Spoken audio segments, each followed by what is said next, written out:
કેમ છે ધંધા પાણી? બસ આયલા કરે છે બાપા.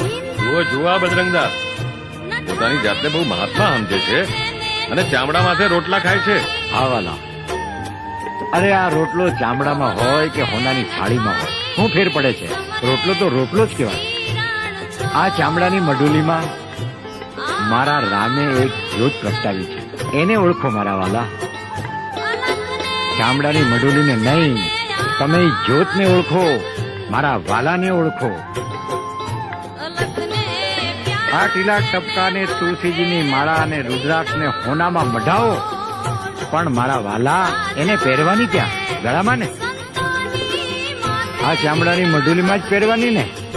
તો વાલા એ ચામડું ને આ ચામડું, એમાં કોઈ ફેર પડતો નથી. જેને ભાઈ મારા રામને ઓળખવો હોય એને આ મારી અરજ છે. બાકી હું નથી કહેતો કે તમને કે તમે હું ખાવ એમ તમે ખાઓ. વાલા આ મારી અરજ છે, હું ખાઉં છું. તમને ન ગમે તો તમને મારા જય સીતારામ વાલા, અને ગમે એને જય સીતારામ.